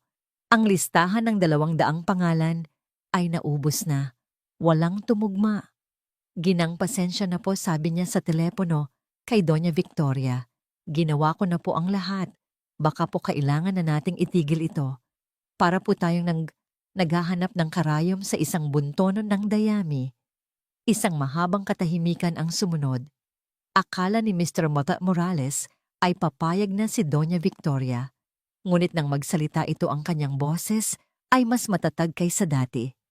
Kung ganoon gawin nating mas maliit ang bunton. Mr. Morales, ano ang pinakamalaking proyekto sa construction ngayon sa buong rehiyon, nag-isip si Mr. Morales. Ang gobyerno po ay may bagong housing project. Napakalaki po noon. Halos lahat ng malalaking contractor ay may bahagi roon. Sino ang pangunahing developer ng proyektong yon? Tanong ni Doña Victoria. Sinuri ni Mr. Morales ang kanyang mga tala. Isang sandali po. Ito po ay isang subsidiary ng Altamirano Group of Companies. Natigilan si Doang Victoria, kanyang kumpanya. Ang proyekto ay sa kanya. Isang malakas na kutob ang biglang bumalot sa kanya. Isang pakiramdam na hindi niya maipaliwanag. Ito ay higit pa sa isang pagkakataon. Tadhana. Mr. Morales, sabi ni Doña Victoria, ang kanyang boses ay nanginginig sa pananabik. Dobuluhin mo ang bayad sa iyo. I-focus mo ang lahat ng iyong oras at lakas sa proyektong yon. Puntahan mo ang bawat construction site. Kausapin mo ang bawat supervisor. Ipakita mo ang sketch sa lahat. Pakiramdam ko, malapit na tayo. Sa construction site nagpapahinga si John at Mang Gregorio sa ilalim ng isang puno. Pawis na pawis sila, ang kanilang mga damit ay puno ng alikabok ng semento. Alam mo, John, sabi ni Mang Gregorio, minsan iniisip ko kung ano ang itsura ng mga taong magmamay-ari ng mga bahay na itinatayo natin. Siguro masaya sila. Siguro may mga pamilya sila na sabik ng magkaroon ng sariling tahanan. Napangiti si John. Sana nga po, Mang Goryo. Sana ang bawat blokeng binubuhat natin ay maging pundasyon ng kaligayahan ng iba. Hindi niya alam na ang pundasyon na kanyang itinatayo ay hindi lang para sa mga bahay, kundi para na rin sa kanyang sariling nalalapit na pagbabago. Isang manipis na sinulid ng pag-asa ang nagsimulang humigpit, nag-uugnay sa isang naghahanap na babae at sa isang lalaking matagal nang tumigil sa pag-asa. Ang sinulid ay malapit nang maging isang makapal na lubid ng tadhana. Ang araw ay isang nagliliyab na bola ng apoy sa kalangitan. Walang awa na ibinubuhos ang init nito sa malawak na construction site. Ang alikabok ay lumulutang sa hangin, dumidikit sa balat na basa ng pawis. Para sa mga trabahador ito ay isa lamang ordinaryong araw. Ngunit sa araw na yon, isang hindi ordinaryong bisita ang dumating. Isang itim na sedan na makintab na tila hindi nababagay sa magaspang at maputik na paligid ang marahang pumasok sa lugar ng proyekto. Huminto ito sa isang lugar na hindi gaanong maalikabok at bumaba ang isang lalaking nasa katanghalian, ang edad na kasuot ng malinis na polo shirt. Siya si Mr. Morales, ang pribadong investigador. Dala ang kanyang huling baraha, ang artist sketch ni John. Samantala, sa isang mamahaling restaurant sa sentro ng lungsod, ang tensyon sa pagitan ni Michelle at Richard ay halos mahahawakan na sa kapal. Nakaupo sila sa isang sulok na mesa na papaligiran ng mahinang tugtog ng piano at bulungan ng ibang mga parokyano. Bakit mo sinagot ang tawag na yon? Tanong ni Richard. Ang kanyang boses ay mahina, ngunit puno ng pagbabanta. Tumawag ang nanay ko, Richard. Kailangan niyang magpa-check up. Sagot ni Michelle pilit na pinapanatili ang kalmadong boses. Sinabi ko na sa'yo na kapag kasama mo ako lang ang atensyon mo. Walang telepono. Sabi ni Richard, ibinaba ang kanyang kubyertos ng may diin. Hindi ba malinaw yon? Isang bagay sa loob ni Michelle ang biglang napuno. Pagod na siyang maging isang tau-tauhan. Richard, pamilya ko yon. Hindi ko sila maaring talikuran. Isang matalim na tingin ang ipinukol sa kanya ni Richard. Kung ganoon, baka gusto mong sila na lang ang sumuporta sa'yo. Hinugot nito ang wallet, naglabas ng ilang libong piso at inilapag ito sa mesa. Mag-taxi ka na lang pauwi. Tumayo ito at umalis nang hindi na lumingon pa. Naiwan si Michelle na nakaupo roon mag-isa, ang mga mata ng ibang tao ay nakatuon sa kanya. Ang kahihiyan ay mas masakit pa kaysa sa gutom. Kinuha niya ang pera, ang kanyang kamay ay nanginginig. Sa sandaling iyon, ang kinang ng gintong hawla ay nawala. At ang tanging nakita niya ay ang malamig at matigas na rehas nito. Bumalik tayo sa construction site. Sinimulan ni Mr. Morales ang kanyang misyon. Nilapitan niya ang bawat foreman, ang bawat supervisor ng iba't ibang subcontractor. Ang proseso ay paulit-ulit at nakakapagod. Pasensya na sa abala, sabi niya sa isang supervisor. Naghahanap lang ako ng isang tao. Maaari niyo bang tingnan kung pamilyar sa inyo ang mukhang ito? Ipinakita niya ang sketch. Tinitigan ito ng supervisor pagkatapos ay umiling. Pasensya na boss. Daan-daan ang mga taong pumapasok at lumalabas dito araw-araw. Mahirap tandaan ang lahat. Ganoon ang naging sagot sa halos lahat ng kanyang pinagtanungan. Ang pag-asa ni Mr. Morales ay unti-unting nauubos kasabay ng pagbaba ng araw. Naisip niyang tawagan na si Doña Victoria para sabihing bigo na naman siya. Ngunit nagpasya siyang subukan ang isang huling grupo ng mga trabahador na kasalukuyang nagpapahinga sa ilalim ng isang malaking puno ng akasya. Sina John at Mang Gregorio ay kasama sa grupong yon, nagbabahagi ng isang bote ng malamig na tubig. Pasensya na mga Ginoo, sabi ni Mr. Morales lumapit sa kanila. Ipinakita niya ang sketch sa pangkalahatan. May nakakakilala ba sa inyo sa lalaking ito? Ilang trabahador ang sumilip at umiling. Si John na pagod ay halos hindi na tumingin. Para saan pa isa lamang iyong ordinaryong papel? Ngunit si Mang Gregorio, na mas malapit kay Mr. Morales ay kinuha ang papel at tinitigan ito ng mabuti. Sumimangot siya pagkatapos ay nanlaki ang kanyang mga mata. Teka, sabi niya. Lumingon siya kay John pagkatapos ay binalik ang tingin sa sketch. Teka lang. Ang pag-aalinlangan sa kanyang boses ay nakakuha ng atensyon ng lahat, kasama na si John. Bakit po Mang Goryo? Tanong ni John. Hindi sumagot si Mang Gregorio. Sa halip itinuro niya ang sketch at pagkatapos ay itinuro niya si John. Kamukha mo John, nung bago ka pa rito noong hindi ka pa sunog sa araw at mas payat ka, ikaw ito. Biglang nagkaroon ng kaguluhan. Pinagpasa-pasahan ng ibang mga trabahador ang sketch. Inihahambing ito sa mukha ni John. Oo nga no, sabi ng isa. Hawig nga. Napatingin si John sa sketch. Nakita niya ang isang bersyon ng kanyang sarili mula sa nakaraan isang lalaking puno ng alalahanin, ngunit may bakas pa rin ng pag-asa. Natigilan siya. Sino ang nagpapahanap sa kanya? Mabilis na kumilos si Mr. Morales. Ang kanyang pagod ay biglang napalitan ng pananabik. Ikaw ba si John? Tanong niya tinitigan ng mabuti. Ang mukha ng kaharap, ang mga mata, ang hugis ng panga. Ito na nga. Tumango si John nalilito pa rin. Opo, ako po. Hindi na nagsayang ng oras si Mr. Morales. Lumayo siya ng kaunti at mabilis na idinayal ang numero ni Doña Victoria. Ginang. Sabi niya ang kanyang boses ay nanginginig sa tagumpay. Nahanap ko na siya. Narito siya sa construction site. Sa kabilang linya sa gitna ng isang mahalagang board meeting tumayo si Doña Victoria. Ang lahat ng miyembro ng board ay natigilan at napatingin sa kanya. Excuse me, sabi niya sa kanila. Ang kanyang boses ay kalmado, ngunit ang kanyang mga mata ay nag-aalab. Itinaas niya ang telepono. Saan eksakto, Mr. Morales, huwag kang aalis diyan. Huwag mo siyang hahayaang umalis. Papunta na ako. Ibinaba niya ang tawag. Tumingin siya sa kanyang mga kasamahan sa boardroom na naguguluhan. Ipagpapatuloy natin ang pulong na ito sa ibang araw. Mayroon akong mas mahalagang bagay na kailangang asikasuhin. Bago pa man may makapag-react, mabilis na siyang lumabas ng silid. Ihanda ang sasakyan ngayon din.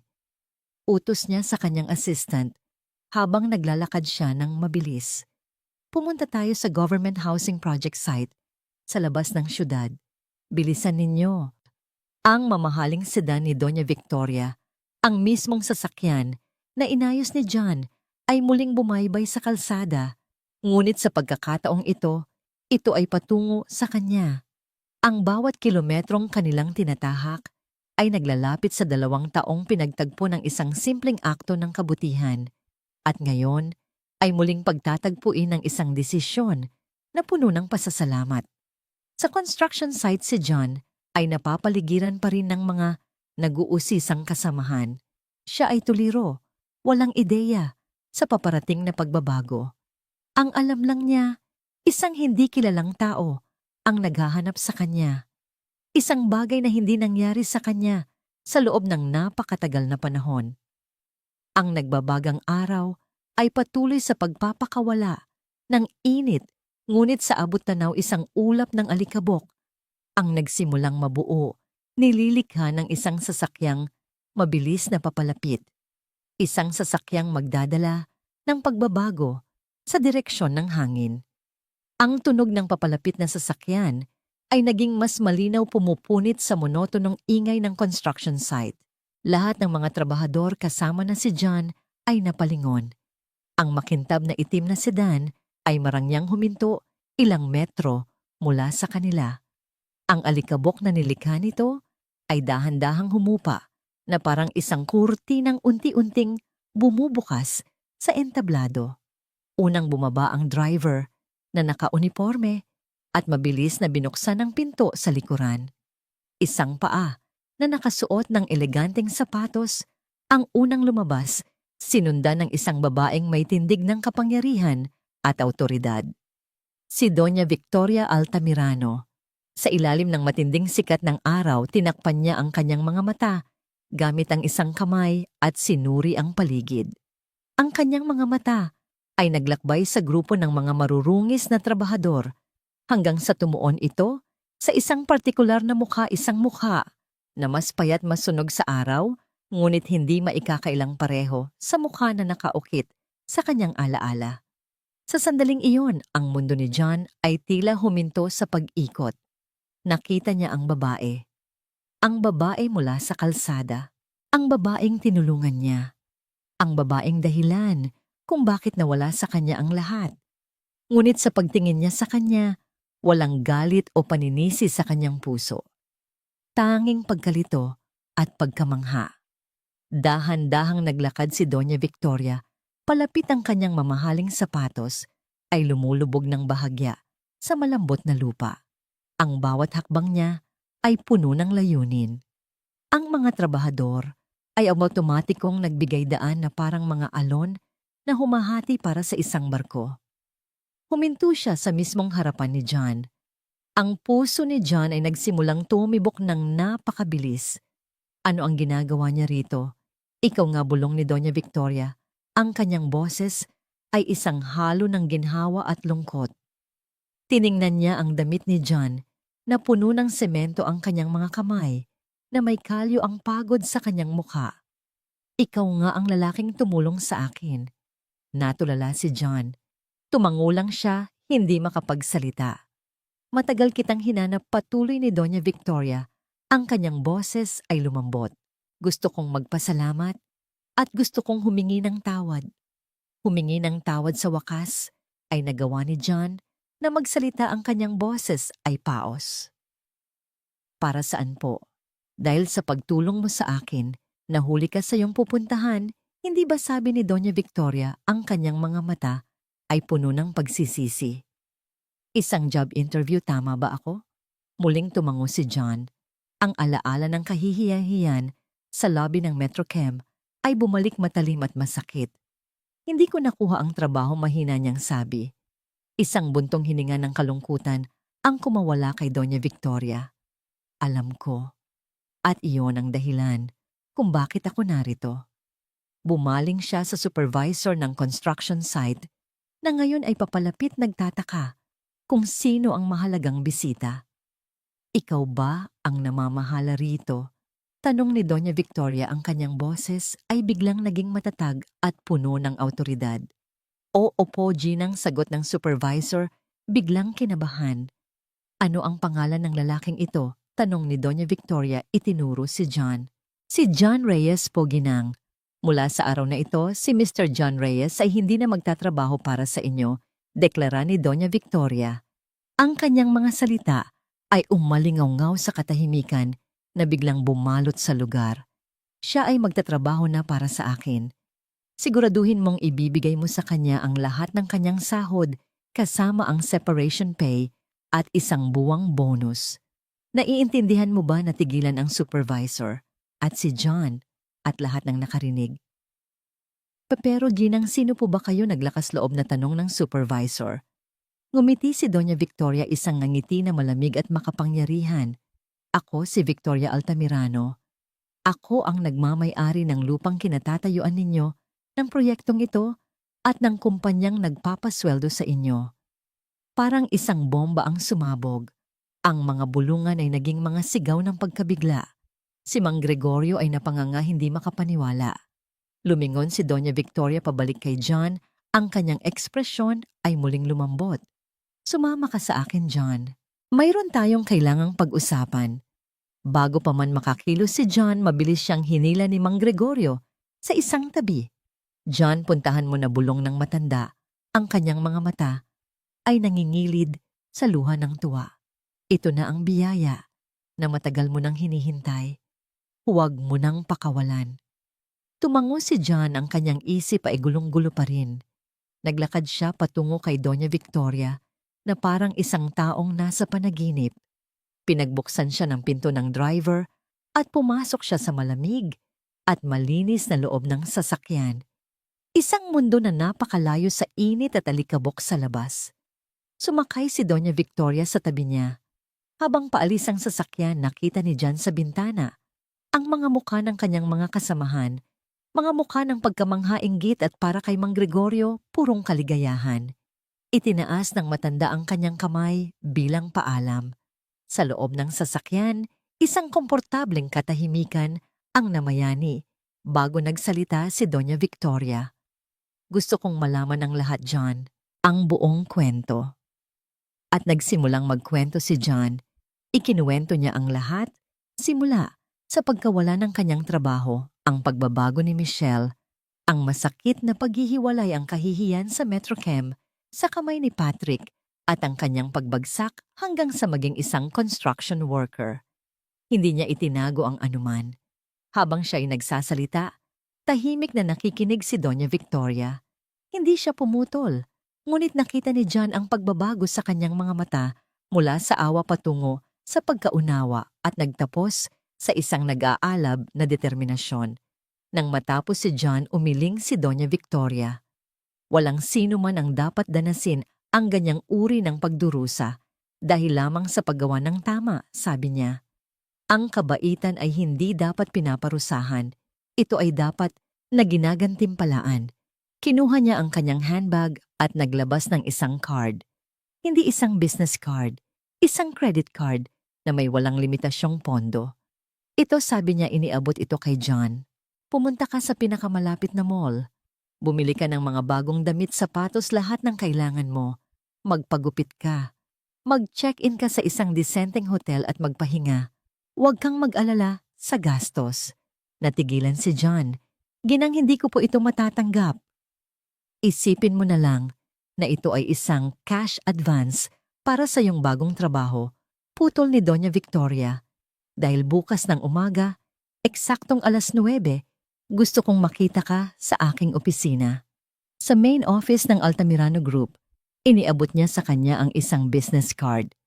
Bukas, John Reyes, sabi niya, ang kanyang mga mata ay nakatitig sa kanya ng may matinding paniniwala. Bukas babawiin natin ang lahat ng kinuha sa iyo. Bukas magsisimula ang iyong bagong buhay. Ang sasakyan ay huminto sa harap ng isang malaking mall. Bago bumaba si John, hinawakan ni Doña Victoria ang kanyang braso. Isang bagay pa, John. Ang kumpanyang tinanggihan ka, ang Metrochem? Isa rin iyon sa mga kumpanya ko. Isang huling pasabog. Naiwan si John na nakatayo sa tabi ng kalsada, hawak ang credit card at business card habang pinapanood niya ang pag-alis ng sasakyan. Ang init ng araw ay tila hindi na niya nararamdaman. Ang pagod sa kanyang katawan ay biglang nawala.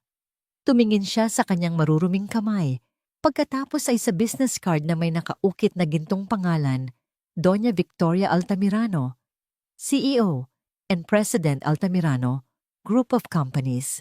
Isang nangiti, isang tunay malawak na ngiti ang sumilay sa kanyang mga labi. Sa unang pagkakataon, sa loob ng maraming buwan, hindi pa tapos ang laban. Sa katunayan, ito ay nagsisimula pa lamang. Kinabukasan, eksaktong 9:00 ng umaga, isang bagong John Reyes ang humakbang papasok sa marangyang lobby ng Altamirano Group. Wala na ang anino ng isang construction worker. Sa halip ang naroon ay isang lalaking nakasuot ng isang perpektong fit na dark gray suit, puting damit at makintab na itim na sapatos. Ang kanyang buhok ay bagong gupit. At ang kanyang mukha bagamat may bakas pa rin ng pagod, ay mayroon ng bagong kislap ng determinasyon. Ang lahat ng empleyado ay napapatingin sa kanya nagtataka kung sino ang bagong mahalagang bisita. Inaasahan na siya sa reception. Isang executive assistant ang sumalubong sa kanya at iginiya siya papunta sa isang malawak na boardroom sa pinakamataas na palapag ng gusali. Pagpasok niya ang lahat ng ulo ay lumingon sa kanya. Nakaupo sa paligid ng isang mahabang mahogany table ang mga department head ng Metrochem, ang subsidiary company. At sa isa sa mga upuan, nakaupo si Patrick Suarez. Nang makita ni Patrick si John ang kanyang muka, ay biglang namutla. Ang pagmamataas sa kanyang mga mata ay napalitan ng purong pagkabigla at hindi makapaniwalang takot. Para siyang nakakita ng multo. Sa gitna ng lahat sa dulo ng mesa, nakaupo si Doña Victoria. Ngumiti siya. Magandang umaga sa lahat. Gusto kong ipakilala sa inyo si Mr. John Reyes. Tumayo si John matatag at kalmado. Mula sa araw na ito, patuloy ni Doña Victoria ang kanyang boses ay umaalingaw-ngaw sa tahimik na silid. Si Mr. Reyes ang bagong technical director ng engineering department ng Metrochem. Siya ang direktang mag-uulat sa akin. Isang kolektibong paghinga ng pagkagulat ang narinig sa silid. Si Patrick ay parang binuhusan ng malamig na tubig. Ang lalaking kanyang ipinahiya at tinapakan ilang buwan lang ang nakalipas ay ngayon hindi lamang niya kasamahan kundi mas mataas pa sa kanya. Mayroon ka bang gustong sabihin, Mr. Suarez? Tanong ni Doña Victoria. Ang kanyang mga mata ay matalim na nakatuon kay Patrick. Nanginginig na tumayo si Patrick. Wala po, Ginang. Welcome. Welcome po, Mr. Reyes. Ang mga salita ay tila hirap na lumabas sa kanyang lalamunan. Ang unang araw ni John ay isang ipo-ipo. Sa halip na magsimula, nang dahan-dahan agad siyang sumabak sa trabaho. Sinurin niya ang lahat ng mga ulat, ang mga plano, at ang mga proseso ng departamento. Agad niyang nakita ang mga problema, mga inefficiency, mga magagastos na pamamaraan, mga lumang teknolohiya na matagal nang dapat palitan. Sa loob lamang ng ilang linggo, nagpakita si John ng mga resulta. Nagpresenta siya ng isang bagong plano para i-streamline ang operations, isang plano na makakatipid sa kumpanya ng milyon-milyon sa loob ng isang taon. Ipinakilala niya ang mga bagong teknolohiya na nagpabilis sa produksyon. Ang kanyang kaalaman at karanasan na matagal na nabaon ay muling sumibol at namulaklak. Si Doña Victoria ay higit pa sa humanga. Nakita niya kay John hindi lang ang isang mahusay na engineer, kundi isang leader. Nakita niya rito ang anino ng kanyang yumaong anak, matalino, masipag, at higit sa lahat, may ginintuang puso. Nagsimula silang magkaroon ng isang relasyon na higit pa sa pagiging magamo. Para siyang naging isang pangalawang ina kay John, ginagabayan siya hindi lang sa negosyo, kundi pati na rin sa buhay. Sa paglipas ng mga buwan ng pangalan ni John Reyes ay naging kasing kahulugan ng tagumpay sa loob ng Altamirano Group. Binigyan siya ng kumpanya ng isang bagong kotse at isang magandang condominium unit sa isang prestihiyosong lugar sa syudad. Ang kanyang buhay ay muling isinilang mula sa abo mas maningning at mas matatag kaysa dati. Samantala ang mundo ni Michelle ay patuloy sa pagguho. Ang relasyon niya kay Richard ay tuluyan ng naging lason. Ang mga pagkontrol ay naging mga sigaw. Ang mga sigaw ay naging mga panunulak. Hanggang isang gabi, pagkatapos ng isang matinding pag-aaway, sinampal siya ni Richard. Sa sandaling iyon, ang lahat ng ilusyon ni Michelle ay naglaho. Kinuha niya ang kanyang mga gamit at umalis sa gabing iyon, dala lamang ang ilang damit at ang basag niyang puso. Nawalan siya ng tirahan. Ang kanyang mga kaibigan tulad ni Camille ay biglang hindi na matawagan nang malaman nilang wala na siyang pera. Upang mabuhay, napilitan siyang Tanggapin ang unang trabahong nakita niya isang waitress sa isang maliit maingay at laging abalang restaurant. Ang kanyang mga designer na damit ay napalitan ng isang murang uniforme. Ang kanyang mga high heels ay napalitan ng mga patag na sapatos na kailangan niyang isuot sa loob ng 10 oras na pagtayo. Araw-araw, nagpupunas siya ng mga mesa, kumukuha ng mga order, at tinitiis ang mga bastos na customer lahat para sa isang maliit na sahod. Isang hapon, habang siya ay nagpupunas ng isang mesa, napansin niya ang isang business magazine na naiwan ng isang customer. Nasa cover nito, ang isang pamilyar na mukha, si Doña Victoria Altamirano. Ngunit ang nakakuha ng kanyang atensyon ay ang lalaking nakatayo sa tabi nito, isang lalaking nakangiti, puno ng kumpiyansa at mukhang matagumpay. Kinuha niya ang magazine, ang kanyang mga kamay ay nanginginig. Binasa niya ang headline, "Ang henyong isipan sa likod ng pag-angat ng Metrochem, kilalanin si John Reyes." Nabitawan ni Michelle ang basahan. Ang kanyang mga tuhod ay nanghina at kinailangan niyang kumapit sa mesa para hindi matumba. Si John, ang kanyang John, ang lalaking kanyang tinalikuran at tinawag na bigo, ay nasa pabalat na ngayon ng isang sikat na business magazine. Binasa niya ang artikulo, ang bawat salita ay parang isang patalim na sumasaksak sa kanyang puso. Ikinuwento roon ang kanyang mabilis na pag-angat, ang kanyang mga nagawa, ang kanyang galing. Siya ay isang bituin. Ang mga luha ay nagsimulang dumaloy sa kanyang mga pisngi, mga luha ng pagsisisi, mga luha ng panghihinayang. "John." Bulong niya, ang kanyang boses ay basag. Ang ingay ng restaurant ay biglang nawala. Ang tanging naririnig niya ay ang malakas na pagtibok ng kanyang puso at ang mga salitang paulit-ulit na umuulit sa kanyang isipan. "Anong nagawa ko? Anong nagawa ko?" Sa sandaling iyon, gumawa siya ng isang desperadong desisyon. Kailangan niyang makita si John. Kailangan niyang humingi ng tawad. Kailangan niyang subukang ibalik ang lahat. Hindi niya alam na ang umaga na kanyang inaasahan ay matagal nang lumipas para kay John, at ang pagsikat ng bagong araw na ito ay para lamang sa kanya. Ang sikat ng araw ng Linggo ay malumanay na tumatama sa mga malalaking bintanang salamin ng bagong bahay ni John. Hindi na ito isang condominium unit, kundi isang modernong bahay sa isang tahimik at eksklusibong subdibisyon, isang bahay na binili niya gamit ang sarili niyang pinaghirapan. Nakaupo siya sa kanyang terrace, humihigop ng mainit na kape, habang nakatanaw sa kanyang maliit ngunit magandang hardin. Ang katahimikan ay isang musika sa kanyang pandinig, isang gantimpalang matagal niyang inasam. Ang katahimikang yon ay binasag ng tunog ng intercom mula sa gate. Ang boses ng security guard ang narinig niya. "Sir John, meron po kayong bisita." Isang babae po, nagpakilalang si Michelle. Natigilan si John. Ang tasa ng kape ay nanatili sa ere.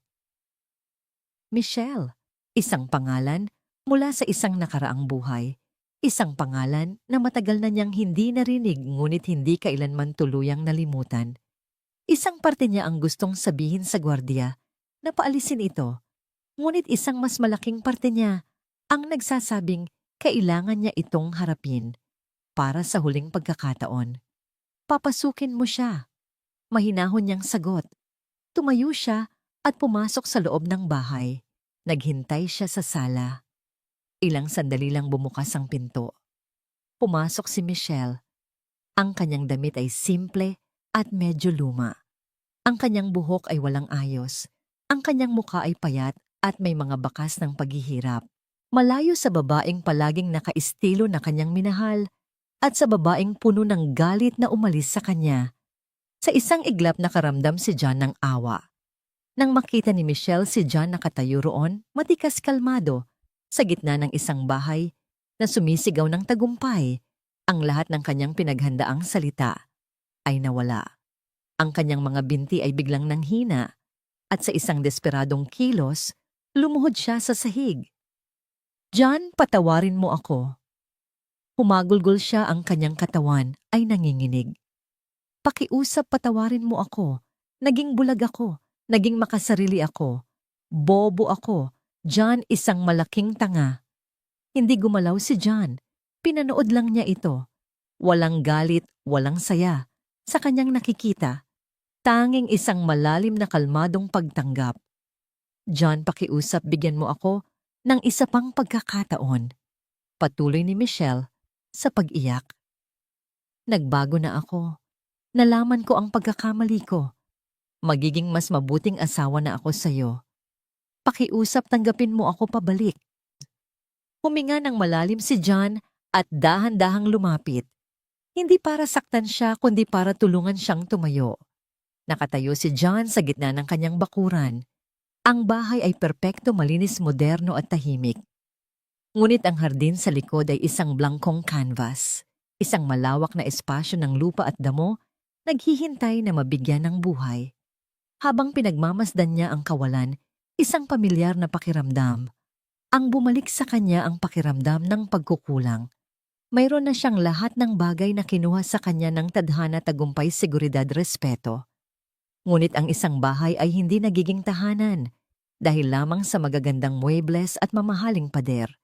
Ito ay nagiging tahanan dahil sa mga tawa, sa mga alaala, sa buhay na umuusbong dito. At sa sandaling iyon, sa gitna ng kanyang tagumpay, naramdaman ni John ang isang uri ng kalungkutan. Handa na ba siyang magtanim muli? Kinabukasan sa opisina, binanggit niya ito kay Doña Victoria. Plano kong ayusin ang hardin, sabi niya. Ngumiti ang matanda, isang ngangiting alam ang lahat. Mayroon akong perpektong tao para dyan, sabi niya. Huwag kang mag-alala, hindi lang siya basta hardinero, isa siyang artista. Sa sumunod na araw, isang babae ang dumating sa bahay ni John. Hindi ito ang inaasahan niya.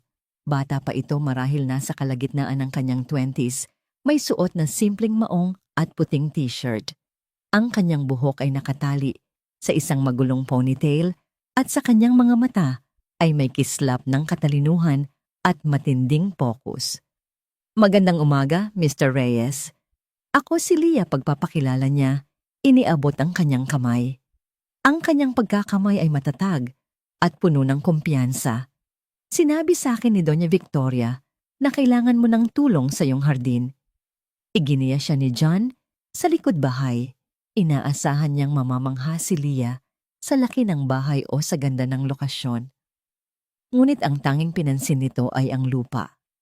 Lumuhod ito, kumuha ng isang dakok ng lupa at sinuri ito. Maganda ang kalidad ng lupa dito, sabi niya. Mas para sa sarili kaysa kay John.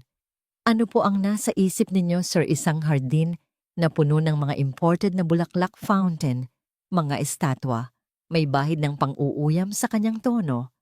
Napangiti si John. Ano ang mungkahi mo? Tumingin si Leah sa kanya, tila sinusuri kung seryoso siya.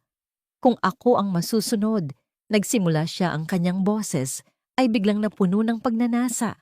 Gagawa ako ng isang hardin na may sariling buhay. Mga halamang katutubo na hindi nangangailangan ng maraming tubig.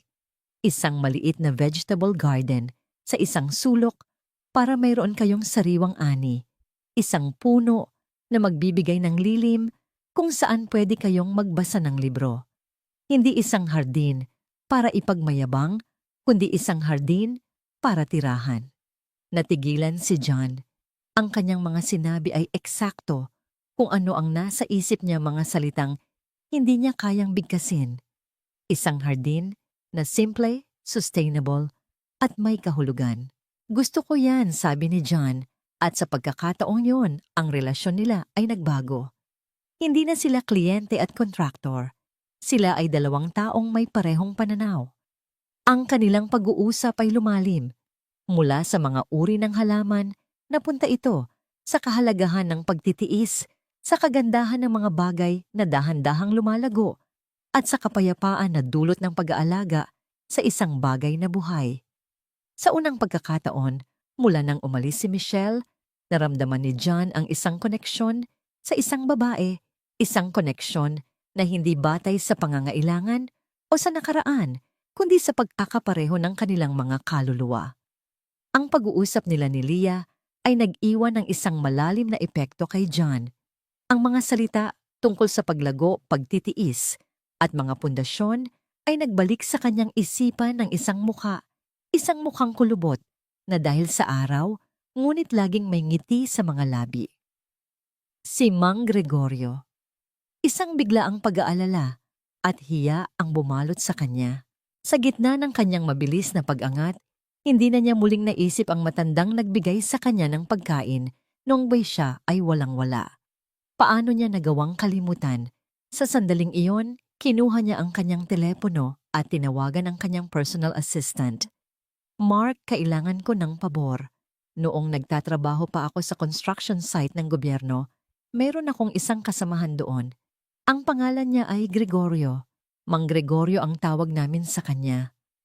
Gusto kong hanapin mo siya. Gawin mo ang lahat para mahanap siya. Samantala, sa malamig na boardroom ng Metrochem, ang tagumpay ni John ay patuloy na nagiging lason sa isipan ni Patrick. Isang bagong proyekto para sa pag-upgrade ng planta ang ipinakita ni John. Ito ay isang plano na napakatalino at makakatipid ng milyon-milyon, ngunit nangangailangan ito ng malaking initial investment. Mr. Reyes, sigurado ka ba sa iyong mga kalkulasyon, tanong ni Patrick? Sa gitna ng pagpupulong ang kanyang boses ay puno ng pagdududa. Ito ay isang malaking sugal. Paano kung magkamali ka? Ang buong kumpanya ang malalagay sa alanganin. Bago pa man makasagot si John, sumingit si Doña Victoria. Ang kanyang boses ay malamig na parang yelo. Mr. Suarez, ang tiwala ko kay Mr. Reyes ay buo. Kung mayroon kang mga alinlangan sa kanyang kakayahan ng nakayahan, marahil ay ikaw ang nasa maling silid. Ang mga salita ay parang isang sampal kay Patrick. Ang kahihiyan ay nag-apoy sa kanyang dibdib. Tumahimik na lamang siya, ngunit sa kanyang isipan, isang madilim na plano ang nagsisimulang mabuo. Kung hindi niya kayang talunin si John sa paraang marangal, gagawin niya ito sa paraang marumi. Pagkatapos ng pagpupulong, naiwan si Patrick sa boardroom. Tinitigan niya ang bakanteng upuan ni John, pagkatapos ay ang upuan ni Doña Victoria.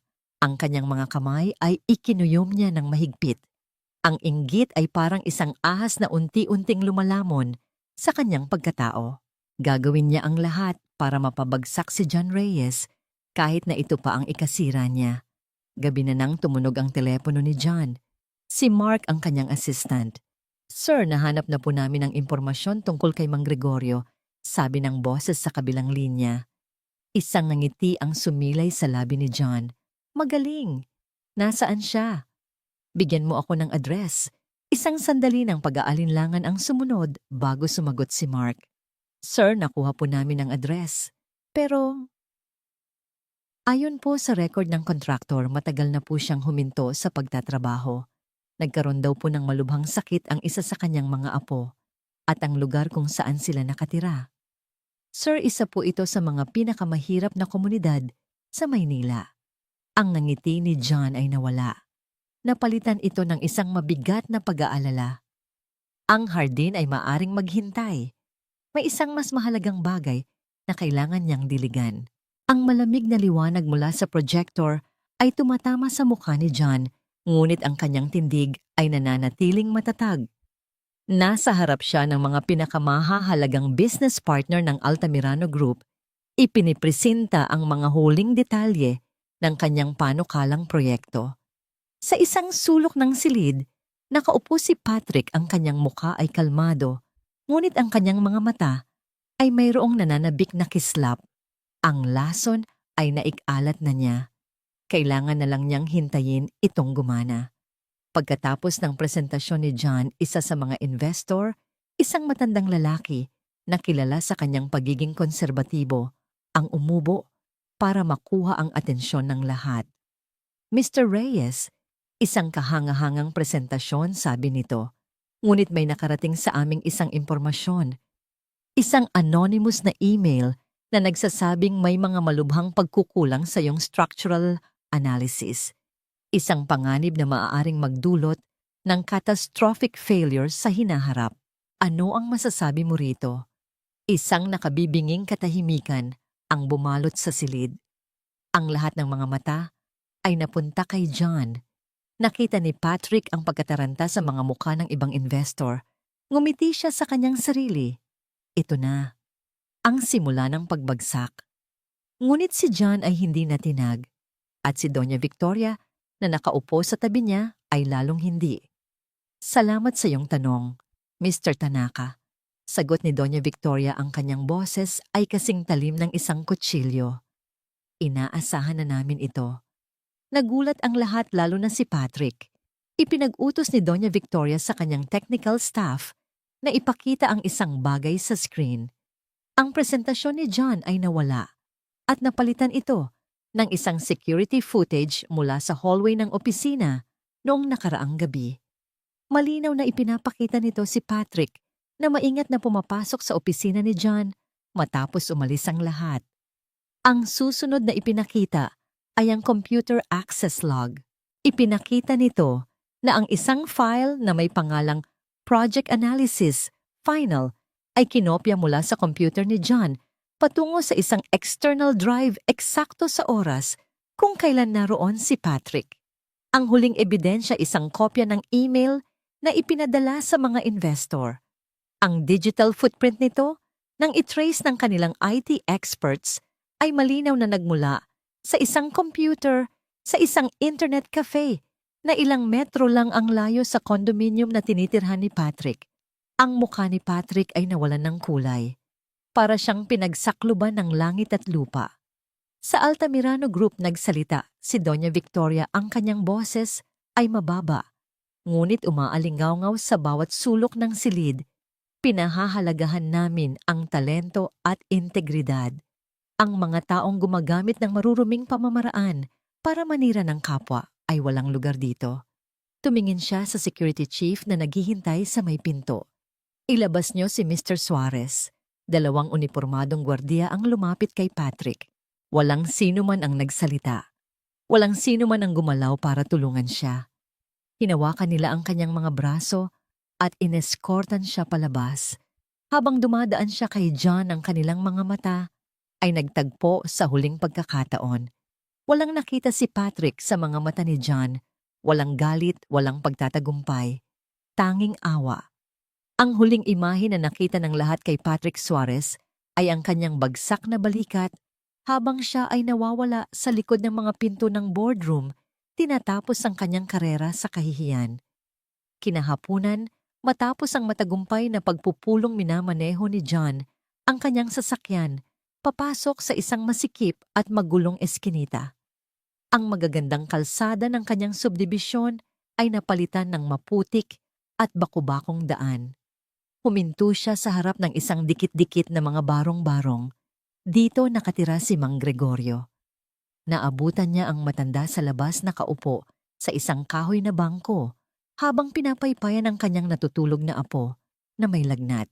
Nang makita ni Mang Gregorio si John, nakasuot ng magandang damit at bumaba mula sa isang mamahaling kotse, natigilan ito bago unti-unting ngumiti. "John, anak," sabi nito, nangingilid ang luha. "Alam kong darating ka." Umupo si John sa tabi niya, hindi alintana ang alikabok. Nagkwentuhan sila. Nalaman ni John na ang apo ng matanda ay may sakit sa puso at nangangailangan ng regular na gamutan. Ang lahat ng ipon nito ay naubos na. Hindi nagsalita si John. Kinuha niya ang isang sobre mula sa kanyang bulsa at iniabot ito kay Mang Gregorio. "Hindi po ito donasyon, Mang Gorio. Bayad po ito sa utang na loob," sabi ni John. "Ito po ang pampagamot sa apo ninyo." Pagkatapos ay iniabot niya ang isa pang dokumento. "At ito naman po ay isang job offer. Kailangan po namin ng isang tapat at masipag na warehouse supervisor sa planta. Hindi na po kayo magbubuhat. Magmamasid na lang po kayo. May kasama na rin pong health insurance para sa buong pamilya ninyo." Sa pagkakataong yon, hindi na napigilan ni Mang Gregorio ang kanyang mga luha. Niyakap niya si John ng mahigpit. "Sinasabi ko na nga ba, hindi ka nagbago, John? Nasa iyo pa rin ang gintong puso. Ilang buwan ang lumipas. Sa isang maliit, ngunit malinis na kainan, sa kabilang bahagi ng lungsod, isang babae, ang abala sa pagpupunas ng mga mesa. Si Michelle, ginamit niya ang perang bigay ni John para magtayo ng isang maliit na karinderya. Hindi ito malaki, ngunit ito ay sa kanya. Natuto siyang maging masaya sa mga simpleng bagay. Habang nagpupunas narinig niya sa balita sa TV ang tungkol sa isang bagong foundation na itinatag ni na Doña Victoria Altamirano at John Reyes na nagbibigay ng scholarship sa mga mahihirap ngunit matatalinong estudyante sa engineering. Isang maliit mapait ngunit payapang nangiti ang sumilay sa kanyang mga labi. Nagpatuloy siya sa kanyang gawain. Sa bahay ni John ang hardin ay nagsisimula ng mamukadkad. Ang mga katutubong halaman ay naguugat na. Ang mga unang usbong ng gulay ay sumisibol na sa isang sulok. Nakatayo si John sa kanyang terrace, nakatanaw sa gawa ni Leah. Tumunog ang kanyang telepono. "Hello John, si Leah ito," sabi ng masayang boses sa kabilang linya. "Naisip ko lang baka gusto mong makita ang isang puno ng nara na nakita ko sa isang nursery. Perpekto para sa lilim na gusto mo." Napangiti si John, isang ngiti na totoo at puno ng pag-asa. "Sige." Kailan nakatayo siya roon sa gitna ng kanyang bagong hardin habang ang araw ay dahan-dahang lumulubog. Nakita niya ang kanyang sarili, isang lalaking minsay na walan ng lahat, ngunit sa huli ay natuklasan na ang tunay na yaman ay hindi sa mga bagay na natatanggap mo, kundi sa mga bagay na kaya mong ibigay. Ang kanyang paglalakbay ay tapos na, ngunit ang kanyang buhay ay ngayon palang tunay na nagsisimula.